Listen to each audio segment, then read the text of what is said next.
자, 지난 시간에 이어서 갑니다. 이번 시간에는 돈이 조금 되는, 큰 돈은 안 되는 동해등에 관해서 이야기를 해볼까 합니다.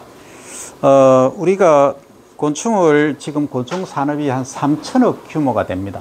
3천억 중에서 그럼 동해등에는 어느 정도 경제성이 있느냐라고 질문을 하면은, 그래서요, 지금은 한 50억 가치 정도밖에 안 돼. 지금 하고 있는 걸 산업 규모로 보면 어느 정도까지 클 수 있느냐, 적어도 한 10조까지는 클 수가 있겠죠, 그죠? 환경 정화곤충으로 잘만 활용하면.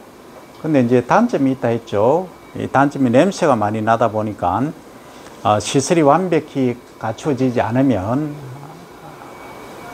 활용하고자 하는 사람들이 별로 없을 것이다. 소비자가 없다, 이 말이죠. 그러면 이번 시간에는 동해등에 관해서 구체적으로 알아보고 이걸 어떻게 처리를 하는지 등등, 그리고 생활사까지도 보도록 합니다. 자, 일반적으로 우리가 환경정화곤충 하면 과거에는 우리가 동해등에 이전에 뭐가 있었냐면, 이게 뭔지 아시나요? 이건 소똥이에요, 소똥. 지금은 소를 축사해서 먹이잖아. 근데 과거에는 바깥에 야외에서 주로 풀어 먹여. 미국 가면은 완전히 풀어놓고 키우잖아. 저 푸른 초원 위에 쫙 이렇게 있잖아, 그죠? 그러면 이 똥을 얘들이 와가지고 뭉쳐가 뭐 하느냐, 자기 집에 가져가. 그러면 이것을 뭘로 사용한다? 먹이로도 사용하고 집 짓는 데도 쓰고 이렇게 활용을 해왔다. 이게 일명 소똥을 굴린다 해서 소똥구리 이렇게 과거에 불렀다, 이 말이죠. 자, 그런데 전반적으로 한번 볼게요. 일반적으로 자연 생태계에서 동식물이 죽어 자연으로 돌아가는 과정에서 수많은 곤충들이 관여한다. 실내로 동물의 배설물, 사체, 죽은 나무와 낙엽 등 모두는 분해자 역할을 하는 곤충들에 의해서 미생물의 분해작용 이전의 먹이로 활용되어 변화된다는 거죠. 그래서 여기 보면 직접적인 청소 효과, 그리고 이걸 가져다는 곤충을 환경정화곤충이란다. 이 개념은 잘 알아야 되겠죠. 청소하는, 그러니까 환경의 직접적인 청소 효과와 이익을 가져다 주는 곤충을 환경정화곤충이라 이렇게 정의합니다. 자, 이것은 주로 축산 분유의 처리와 관련해서 발전하기 시작했다는 거고요. 그리고 오스트레일리아, 호주죠, 그죠? 저기 남반구에 있는 거. 호주는 전 세계에서 6번째로 큰 나라죠, 그죠? 우리나라보다 한 60배 정도 큽니다. 우리나라라 하면 남한보다 얘기죠. 호주 전체의 면적에서 실제 사람이 살고 가용한 면적은 10%밖에 안 돼요. 그 나머지는 전부 사막이고 아니면은 락이다, 바위, 안반 상태다. 가운데는 비가 안 와요. 미국처럼 사막이 있죠. 사막처럼 저 중국에도 고비 사막이 있듯이 그런 것처럼 비가 거의 내리지 않는다, 이 말이죠. 그래서 농업용으로도 많이 활용을 못한다. 어쨌든 이 호주에서는, 그리고 여러분들이 헷갈리는 것 중에 오스트레일리아하고 오스트리아가 있죠, 그죠? 오스트리아는 유럽에 있죠, 그죠?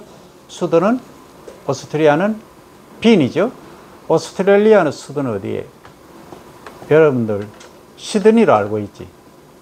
그럼 폭삭소가 수다 되는 거야. 아니야, 시드니 아니야. 그 시드니 옆에 있는 거야. 그럼 우리나라로 보면 이해가 안 되지. 우리는 사람 제일 많이 살고 많이 알려진 나라는 도시야. 뭐 우리는 서울 하는데. 그거는 여러분들이 알아서 찾아봐요. 그죠? 그래서 호주 하면은 사실 역사적으로 보면 호주가 어디서부터 독립됐죠? 영국으로부터 독립했잖아요. 그죠? 원래 영국에서 건너간 사람들이 정착을 하게 됐어. 그래서 호주 인구가, 나라가 그렇게 큼에도 불구하고 호주 인구가 얼마지? 1,400만 안 넘지. 인구가 우리 3분의 1도 채 안 돼. 그게 호주다. 그리고 개인당 GDP는 4만 불이 넘어요. 4만 한 8천 불, 5만 불 가까이 됩니다. 자, 그게 이제 호주인데, 이 호주에서는, 호주 하면 생각나는 게 여러분들, 캥거루죠. 재미있게 하기 위해서. 요즘 이 캥거루가 서가지고 사람하고 싸움도 하고 웃기더라. 그죠? 캥거루의 특징이 뭐예요? 주머니 있지. 무슨 주머니? 새끼 주머니, 애기 주머니지. 요즘 캥거루, 우리는 그걸 빗대서 캥거루 족 하는 거 있잖아. 그죠? 대학 졸업하고도 취업 안 하고 그냥 엄마 아버지한테 그 얽매여 사는, 취업도 안 하고 그런 경우를 캥거루족 이렇게 부르잖아. 호주 하면은 좀 할 말이 좀 많아요. 어쨌든 캥거루 같은 유대류만 살아서 소하고 말 등 포유류의 배설물을 제대로 처리할 수 있는 소똥구리가 없었다 이 말이죠. 이를 위해서 60년대 해외에서 소똥구리 종류를 들여와서 배설물 처리를 연구 수행해서 80년까지 55종을 현장 이용한 것이 그 시초다. 1960년대 후반 G8입니다. 집에 있는 파리요. G8을 이용한 분뇨 처리와 질 좋은 비료로 전환하는 능력에 대한 연구, 밀러하고 샤오라는 분이 1969년에 연구를 했다죠. 그래서 미국에서는 아메리카 동해등해를 이용하여 분뇨 처리 연구가 진행되었다. 세퍼드하고 뉴턴 1994년에 했다 이 말이죠, 그죠? 자, 그러면 국내에서는 지금 가장 많이 활용되고 있는 것을 한번 봅니다. 국내에서도 1990년 이후에 가축 배설물 및 음식물 쓰레기 처리 문제가 환경 보전 차원에서 심각한 문제점으로 대두되었다. 이 왜 그러냐 하면 이게 과거에는 어떻게 처리를 했냐면 해양 처리를 했어요. 해양. 그러니까 그전에는 우리가 뭐 가축 분유 있으면 어떻게 했다? 이걸 밟혀서 퇴비로 활용을 했었어요. 했는데 이게 이제 적정 사육 두수라는 게 있는데 우리나라로 보면 지금 소 같은 한우 같은 경우에 280만, 300만도 가까이 몇십만 되잖아요. 그럼 돼지는 거의 한 2천만도 정도 되죠.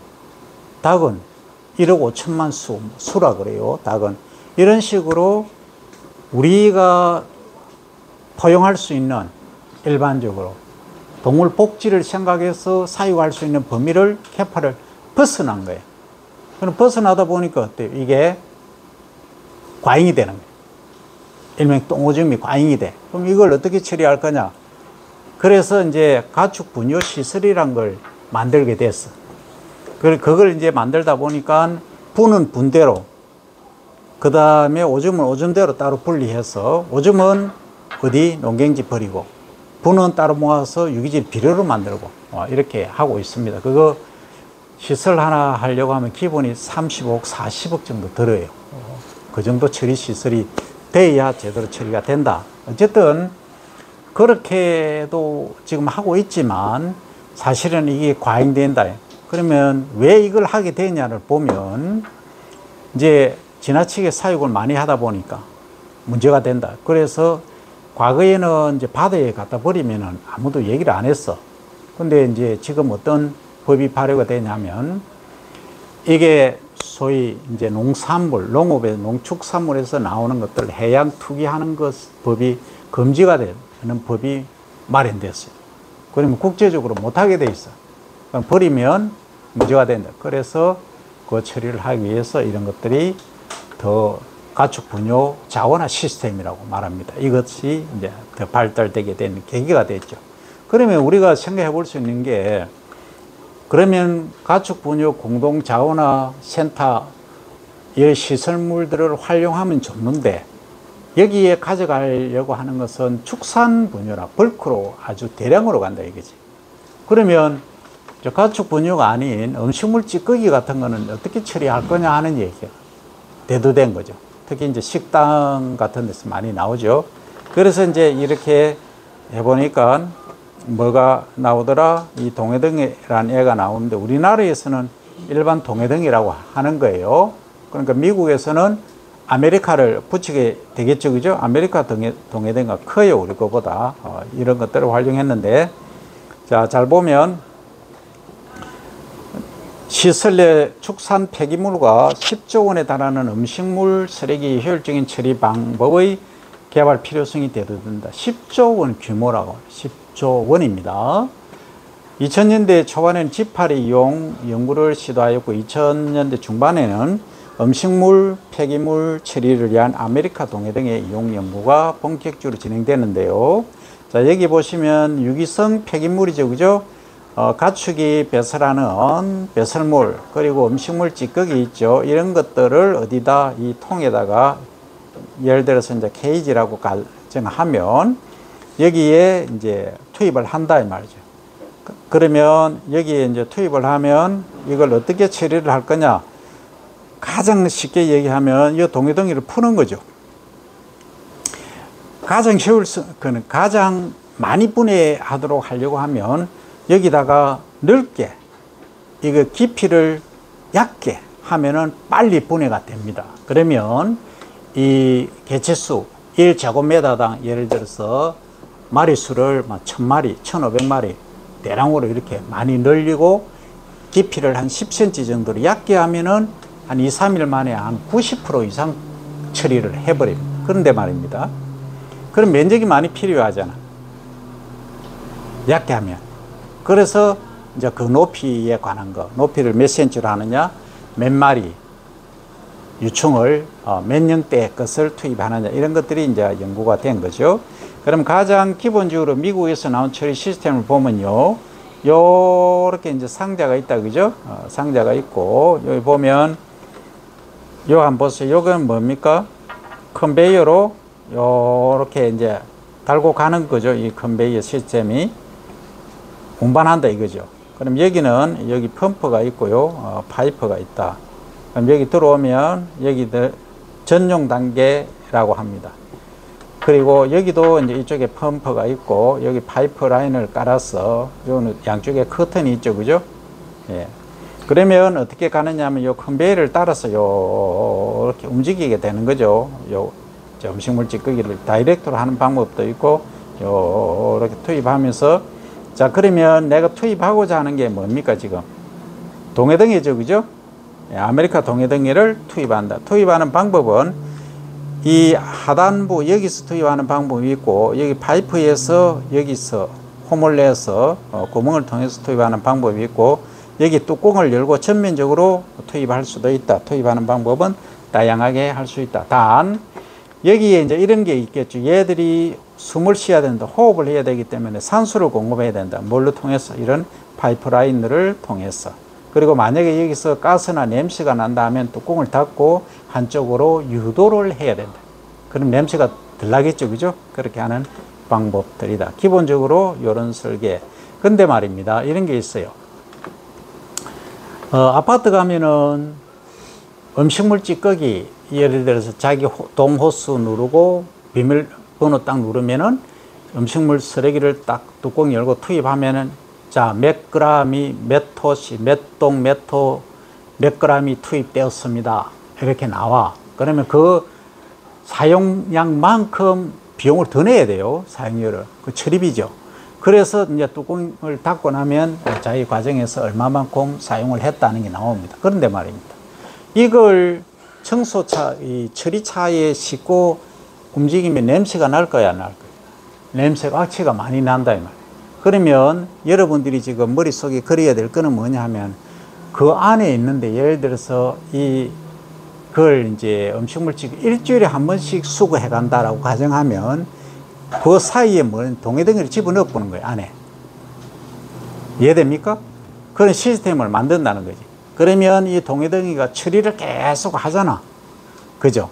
그럼 먹고 지는 크고 먹고 크고 하면서 요 통째로 들고 가면은 냄새도 적게 나고 나중에 분리할 때 동해덩이만 따로 분리해낼 수 있는 방법이 있겠지. 그러면 사업화가 가능하다. 나는 그렇게 보고 있어요. 자, 그러면 이 동해덩이에 관해서 이용 현황 및 발전 방향을 보면 외국에서는 야들을 위해서 유기성 폐자원분해 이용하는데, 미국 경우 음식물 쓰레기를 자연순환 시스템에 의해서 처리하는 회사가 ESR 바이오 컨저베이션이라고 하는 회사가 있어요.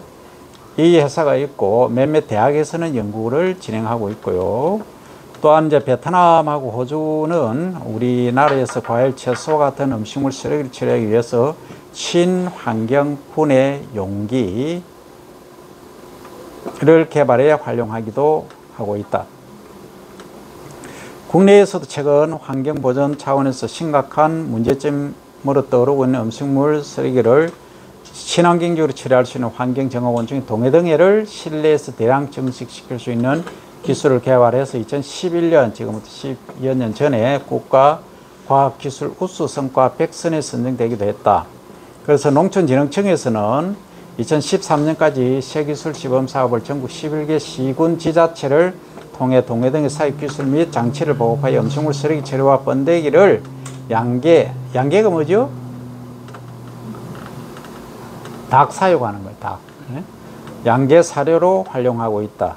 현재 동해등해를 사육하는 농가는 약 60여 농가에 이르고 있고, 이처럼 동해등해는 음식물 쓰레기를 변환할 수 있는 능력이 탁월할 뿐 아니라 분해된 음식물에서도 냄새가 거의 나지 않아 텃밭이나 화분 등의 훌륭한 퇴비로 활용할 수 있다 하는 거예요. 나아가서 유충과 번데기는 조류, 가축사료, 양어사료, 낚시미끼 등으로 다양하게 이용함으로써 유기성 폐기물을 자원한다. 그래서 지난 시간 할 때 양어로서는 미꾸라지, 그죠? 우리는 미꾸라지가 가장 쉬워. 잘 안 죽어, 얘는. 추어탕 찾는 분들이 또 많아. 그래서 지난 시간에 추어탕에 관한 얘기도 했었던 적이 있죠. 자, 그러면 우리가 환경정화곤충을 어떻게 발전을 시킬 것이냐 하는 얘기입니다. 이 뿔 소똥구리, 그러니까 이거예요. 얘인데 요 뿔이 나 있어요. 요 보세요. 요걸 뿔 소똥구리라 그래요.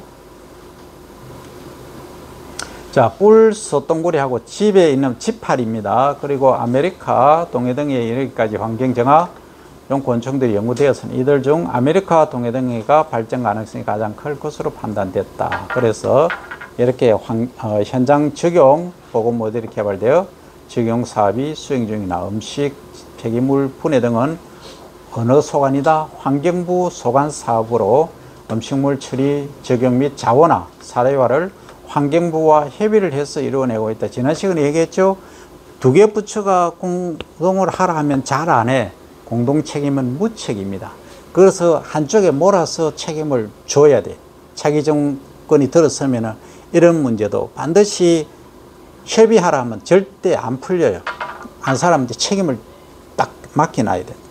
환경부가 할 것이냐? 그러면 어디서 할 거냐? 이게 농업용 하면은 농림축산부 장관까지도 연계가 다 돼 있겠죠, 그죠? 자, 이 같은 절차가 제대로 수행된다면 어느 정도 공장형 모델이 현실화될 가능성이 있다. 그래서 이거는 지금 이제 이 얘기예요. 지금 자원순환 시스템이라는 거 아까 얘기했죠. 축산 분뇨 처리하는 거 그런 것처럼 대형 이제 시스템을 갖춘 것이 가능하다 이 얘기예요. 그래서 이를 위해서 실용화 단계의 전 단계인 처리시설 및 분해 용기의 지원 등은 국가적인 차원에서 접근해야 된다. 이 얘기는 또 무슨 얘기냐 하면 축산 분뇨 자원화 공동 시스템 시설이라고 하는 것은 내가 전적으로 자부담을 100% 매기는 게 아니에요. 그러니까 지금 정부 사업은 거의가 자부담 50% 그리고 국가 지원 50%, 50대 50 매칭 사업으로 거의 가는 거예요. 과거에는 자부담 20% 사업도 많았어. 정부 지원 80% 했는데 이게 사업성이 보인다 하면은 개인이 하면 안 돼. 법인을 만들어야 돼. 영농조합 법인이든 농업 법인이든 법인을 만들어서 사업 계획서를 제출을 하고 내가 매칭 편들을 태우는 거지. 태우고 하겠다 하면은 가능해요. 근데 나는 이거 하지 마라 그래. 정부 지원 받아서 하는 거. 왜? 이게 정부 지원 받는 것이 전부 공짜로 생각하거든. 그 순간 딱 망하게 돼 있어. 공짜는 딱 망해. 왜냐하면 의지력이 약해서 안 돼. 그러니까 내 돈으로 한다 하면은 주인의식을 가지고 열심히 하게 된다. 그러면 시설이 규모가 좀 어느 정도 작더라도 알차게 만들어서 운영하면은 이걸 나중에 퇴비와 사례화 해서 마케팅까지 갈 수 있다. 근데 이제 그 정도 의지력이 있고 팀이 딱 구성이 되면은 지원받아도 돼요. 그거는 그 정도 되면은. 근데 그거 없이 내공도 없으면서 그냥 지원해 준다니까 그 뭐 이자 싸다 해서 그냥 뭐 자금 그 받기 위해서 하다가는 문제된다 하는 얘기예요. 자, 정부 그 자금을 활용하는 것 공짜로 생각하면은 큰 코 다친다. 자, 동해등 산업화 1차적으로 음식물 쓰레기를 포함한 유기성 폐자원의 배출 및 수거 조건을 강화해서 순도 높은 2차 생산물을 유도함으로써 음식물 쓰레기의 매립 등으로 인한 수질 오염을 줄일 수 있다. 자, 여기서도 할 얘기가 있어요. 이런 경우죠. 자, 우리는 가정에서 음식물 찌꺼기가 나왔다. 그러면 어떻게 해요? 비닐 봉지에 보통 넣죠, 그죠? 아니면은 통에 넣어 담아서 어떻게 해요? 그냥 버리잖아. 아파트 같은데 보면 통에 번호 눌러서 버리잖아. 근데 이거를 이런 것까지 돼 있는데 있잖아. 어떤 아파트 가면 싱크가 있잖아. 싱크에 뭐가 있나요? 가는 거 있잖아. 그라인더로 뱅 돌아가면서. 그러면 이거 어떻게 해요? 그냥 갈아서 그 하수종물 처리로 그냥 가버리잖아. 그런 거 있어. 미국도 있고 우리나라도 그래 하고 있어요. 그죠? 그러면 거기에 남아있는 것만 나중에 한데 크게 많이 뭉쳐져 있으면 그것만 털어서 처리를 하는 경우도 많다는 거죠. 그러면 자, 그런 경우도 한번 생각해 보자고. 아파트 단위로 하든지 동 단위로 하든지 뭐 세대별로 하는 거는 잘 모르겠고, 거기서 EM을 투입하는 거라. 1차적으로 EM, 유용 미생물을 투입하는 거죠. 그러면 미생물에 의해서 1차적으로 분해를 시키고, 얘가 분해 안 된 찌꺼기만 모아서 뭐 한다? 한 대 모아서 수거 시스템 간다. 그것도 가능하다는 거죠. 근데 가정에서는 통상적으로 봐요. 이게 이제 반찬하고 밥 먹고 남은 찌꺼기가 있다면은 싱크에 거기 들어가 있으면은 그 염분 농도는 어느 정도 걸러지죠? 어느 정도는 걸러지잖아. 아니, 물이 그 내려가는데 매일 이렇게 바로 해서 이렇게 비닐팩에 넣지는 않잖아. 뭐 그렇게 하는 분도 있지만, 어쨌든 그 이제 염분 농도라든지 요것만 조절이 돼도 EM이나 동해등에 활용하기가 좋다 이 말이에요. 1차로 처리한다는 게. 이해됩니까? 무슨 얘기냐면, 반찬 같으면 염분 농도가 한 5%, 7% 되잖아. 염분이 많잖아. 그죠? 그러면 이걸 다이렉트로 해가지고, 야, 동해등이 니 먹으라 하면 걔가 먹나? 이 말이지. 안 먹는다 이 말이야. 그러면 어느 정도 이제 수돗물이나 약간 희석해가지고 염분을 어느 정도 뺀 상태에서 이걸 모아서 하면은 얘들이 그냥 바로 투입하면 처리를 한다 이 말이죠. 그래서 1차적으로 처리를 하고 처리된 것을 2차적으로 하는 것이 효율적일지, 어느 게 효율적일지 나도 모르겠어. 근데 가정에서 조금만 신경 쓰면 되는데, 문제는 이게 겨울에는 좀 덜한데 여름 되면 온도가 높죠. 온도가 높으니까 하루만 그냥 놔둬도 냄새가 지독하단 말이야. 그러니까 많은 주부들이 어때요? 그냥 비닐팩에 막 나오면 음식물 찌개 나오면 바로 부어버리잖아. 식당도 마찬가지고. 일명 짬통 있잖아. 통에다 그냥 바로 부어가 뚜껑 닫아 놓잖아.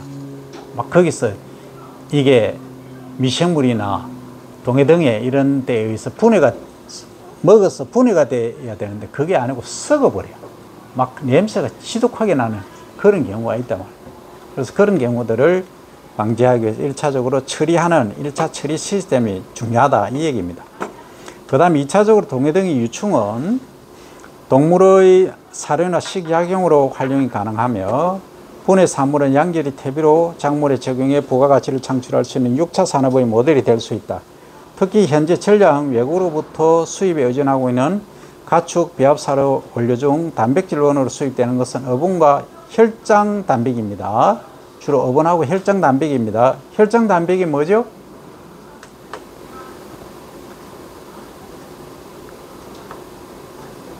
피, 돼지 피, 소 피 이런 거 도축하면은 나오잖아. 이런 것들 어분하고 이제 믹스해서 이렇게 만든다 이 말이에요. 그래서 매우 높은 가격에 수입이 되고요. 이거는 지금 단백질분으로 우리가 수입을 하는 거지만 곡물로도 우리가 수입을 1년에 얼마나 해요? 800에서 1200만 톤을 수입을 해요. 우리나라 쌀 생산량이 정조를 했을 때 380만 톤 정도 되죠. 이거의 약 2.5배에서 3배 정도를 뭐 한다? 사료를 수입해. 주로 옥수수하고 알팔파하고 이런 것들 믹스로 된 거. 그의 가장 핵심은 옥수수가 60% 알맹이가 들어가 있죠. 그 사료에는. 그 곡물 사료라고 하죠. 그러면 그것도 수입하고 지금 뭐 어분하고 혈장 이런 것들 다 수입한다는 얘기라. 그죠? 아니 그 금액을 따져봐. 여러분 챗 GPT 찾아봐. 그 금액이 얼마 되는지. 지금 챗 GPT 열고 사료작물하고 그 다음에 어분 혈장 해서 가축의 사료를 수입하는 총 금액 한번 찾아봐요. 내가 잠시 끄고 있을 테니까. 수입 규모. 지금 풀사료만 어때요? 400만 톤이 넘죠, 그죠? 그래서 가격으로 보더라도 과거에 1톤 얼마 했나요? 1톤에. 민준이 방금 찾았잖아. 꺼버리는. 아니. 작년 걸 한. 아니, 그 과거 거하고 비교를 하려고 하는 거지. 아, 네. 그 왜냐면 2021년 기준으로 425만 톤이잖아. 그지? 예.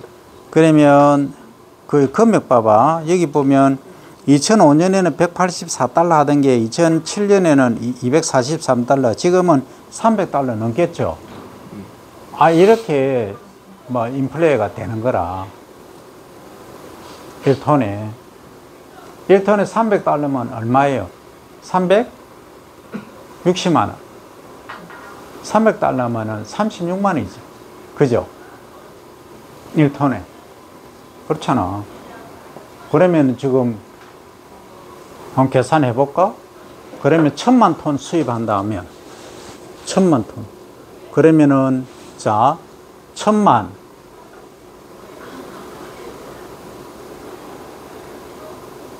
1000만 톤이면은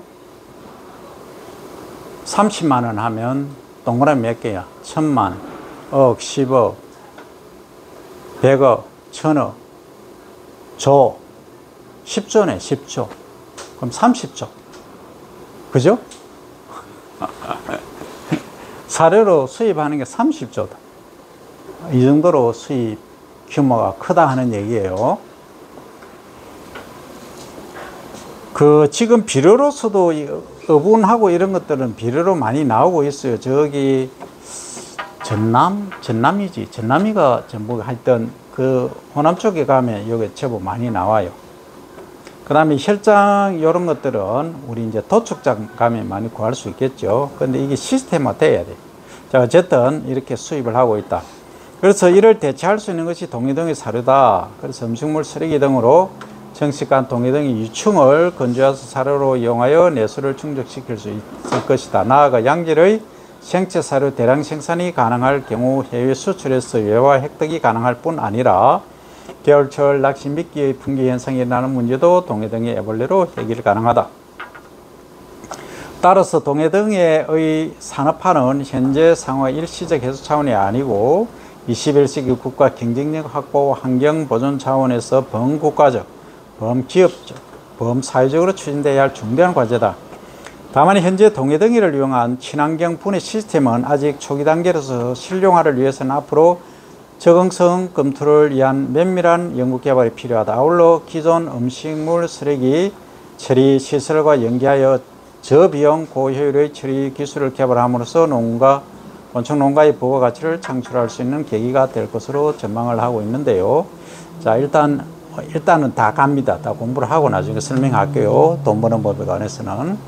자, 동해등에는 아메리카 동해등에는 학명이 헬메시아, 일루센스 린네라고 되어 있습니다. 속명이 헬메시아고 종명이 일루센스입니다.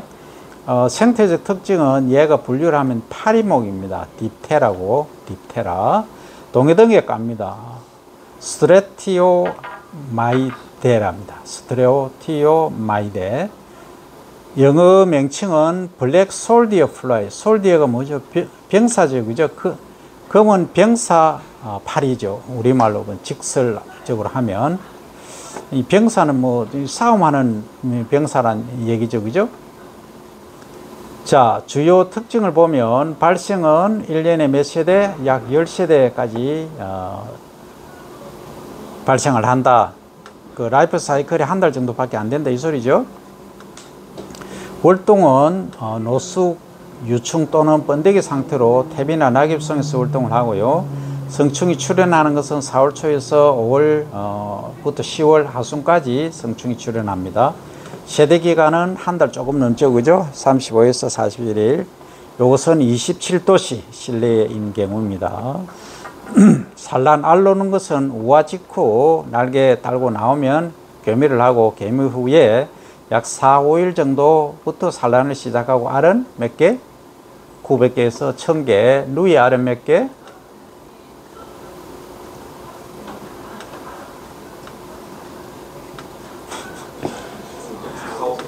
그래, 500개.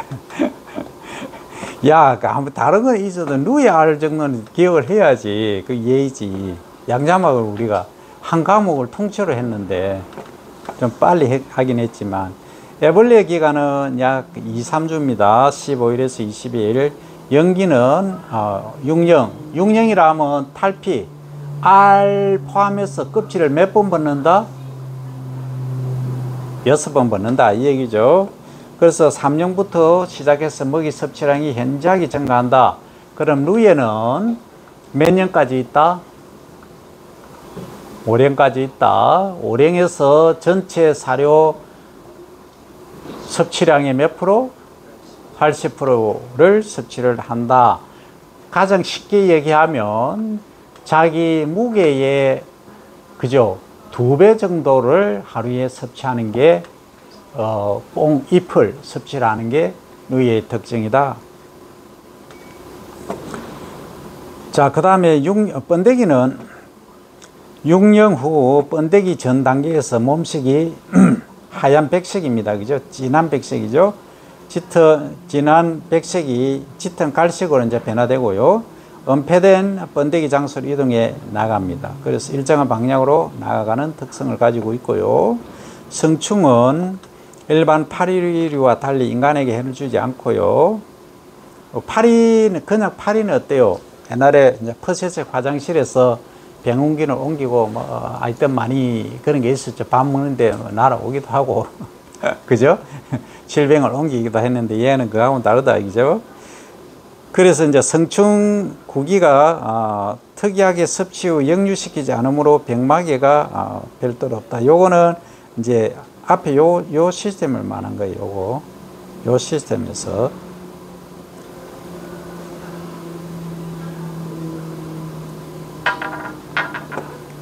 전 세계적으로 위생곤충으로 취급되지는 않는다. 인간 거주지로 침입하는 경우는 거의 없는데요. 알 4, 5일, 유충 14일, 번데기 14일, 14, 14죠. 그죠? 성충은 한 일주일 정도로 약 37에서 42일, 1일 정도 되더라 하는 거죠. 자, 그러면 이 동해덩이를 한번 볼까요?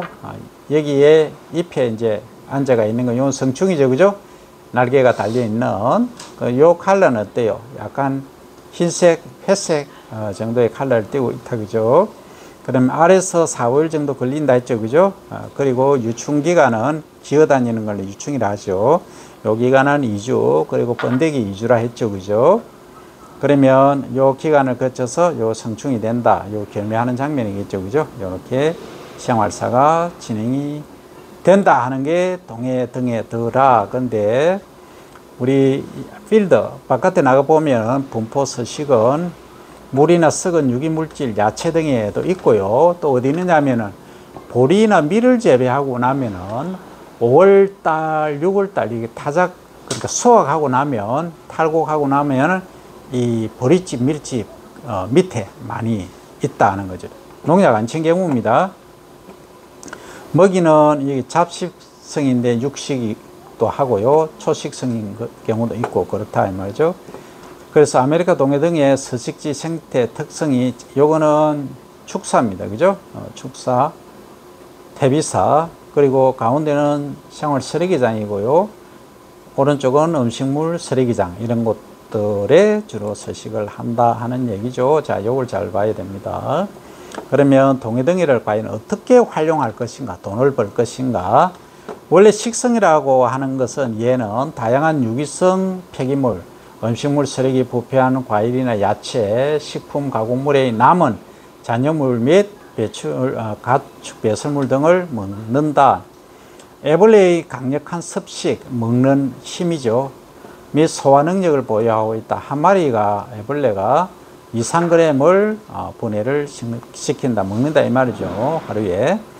음식물 쓰레기 전문 처리 곤충을 유도하고 유기성 폐기물의 친환 경쟁 생물 처리를 위해서는 애벌레에 의해서 처리된 음식물 쓰레기 부피는 58%, 무게는 약 30% 감소를 하는데요. 섭식이 끝난 노숙 애벌레, 바깥에 자는 애벌레라는 얘기입니다. 노숙하는 거. 이런 거 번데기를 동물 사료 등으로 활용하면 되고요. 내가 말을 잘못했다. 이거는 바깥에 자는 게 아니고 오래된, 그죠? 애벌레를 말합니다. 아까 6년까지 있었는데 5령 6년 이 얘기입니다. 유기성 폐기물 분해물을 작물 퇴비로도 활용할 수 있다. 그러면 여기 좌측에 보면 음식물 쓰레기가 있고요. 여기 가운데는 동해등에 애벌레를 투입. 하루 지났고 3일 지나니까 어때요? 깨끗해 보이죠, 그죠? 이렇게 음식물을 처리를 한다. 그러면 음식물 쓰레기 10kg가 있다면 애벌레 약 5,000마리를 투입할 경우 투입 후 3 내지 5일이면 80% 이상이 분해된다. 이것은 지금 빵 상자죠, 그죠? 빵 상자니까 이게 음식물 쓰레기를 지금 몇 cm 했냐면 한 10cm, 8에서 한 10cm 정도밖에 안 했어. 그러니까 효율이 높죠. 그러니까 더 넓게 펼쳐놓으면 더 효율이 높을 수도 있다 하는 겁니다. 그것은 앞으로 연구가 돼야 될 부분이고요. 자, 그럼 얘들을 어떻게 활용하느냐, 주의사항이 뭐냐. 동해등의 애벌레 번데기를 사료 등으로 이용을 하는데요. 번데기가 되려고 먹이 활동을 멈춘 노숙 유충이나 번데기를 생채 또는 건조시켜서 의류 또는 동물 사료, 양계 사료, 낚시 미끼 등으로 이용하는데요. 우리 국내에는 50g에 15,000원이에요. 50g. 군뱅이는 1kg에 지금 5만원 하거든. 그러면은 100g에 5,000원, 50g에 2,500원. 이게 더 비싸다, 그죠? 근데 이 마리수가 엄청 많잖아. 작으니까. 경제적 가치로 보면 미국에서는 톤당 약 10,000불에서 40,000불 정도면은 얼마요? 한 1,500만 원에서 한 6,000만 원 정도 간다, 그죠? 자, 동해등의 애벌레의 영양 성분, 건물종으로 했을 때는 조단백, 크루드 프로테인이 약 42% 되고요. 군뱅이는 55% 정도니까 거의 한 13% 정도 차이 나죠. 지방은 35% 되고 군뱅이는 지방이 17, 8%죠. 지방은 얘가 많다. 조성류는 7%, 군뱅이는 약 8%, 10% 되죠. 물과 해분이 약 16.1이죠. 자, 아미노산 함량은 청어, 어분과 비슷하며 대두분말, 골육분보다 많아서 이거는 육고기 뼈입니다. 뼈가루보다 많아서 우수한 품질의 물고기, 양식, 사료, 첨가제로 이용한다. 일반적으로 우리가 양어를 하면 의류를 기르게 되면 사료가 얼마 하느냐면 1kg에 보통 한 2,000원, 3,000원 정도에 구입을 해요. 일반적인 거. 근데 이제 이거 같은 경우는 가격 면에서 보면 도저히 경쟁력이 안 되잖아요. 그죠? 안 되죠. 대신에 뭐가 많다? 단백질이 많기 때문에 이제 포만을 위해서 배를 부르게 하는 사료하고 얘를 첨가물로 하는 방법이 맞겠다 하는 겁니다. 자, 그러면 동해등의 얘가 자라면서 이제 먹고 배설한 분변토, 요것을 유기농 퇴비로 이제 이용할 수 있다. 이거 이용하면 작물 생육을 촉진한다, 그죠? 상추라든지 열무, 짠디 어디든지 다 할 수 있다. 그리고 비료 공정 규격에 요것이 적합하다. 요게 중요한 겁니다. 지금 이것을 여러분들이 동해등에나 다른 걸 곤충을 사육을 했는데 이 똥이 배설물이 분변토가 같은 말이죠. 이 분변토가 비료로 유기성 비료로 만드는데 적합치 않으면 이건 나중에 처리가 문제가 돼요. 그럼 이걸 대량으로 사용하면 비료로 만들어서 판매할 수 있다. 유기비료로. 그죠? 그게 중요하다. 성분을 보면 염분이 1% 이하면 유해물질이 없더라. 농진청 연구 결과. 그래서 한 포 20kg 기준으로 약 10,000원 정도 한다. 그죠? 그래서 지렁이 분변토 가격과 동일하게 판매가 가능한데요. 주의사항이 있죠. 유기성 폐기물 중에서 주로 음식물 쓰레기를 이용하는데 먹이를 줄 때 동해 등의 유충의 양에 맞게 주고 남은 음식물 쓰레기는 반드시 저온실 등에 보관해서 부패 안 되도록 하라 하는 거죠. 그래서 최대한 뭐 한다? 최대한 많이 분해되게끔 하라 하는 얘기죠. 사육실 내에 반드시 환기 시설을 해서 수시 환기가 필요하다. 악취 발생이 우려된다.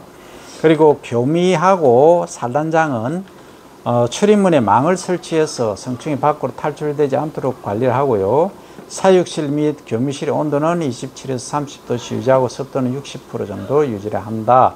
교미할 때 교미실은 반드시 바깥에 자연광이 있어야 됩니다. 다학 상태, 어두운 상태는 안 된다 하는 겁니다. 여기까지 1강을 마무리합니다. 동해등에 관해서 공부를 했고요.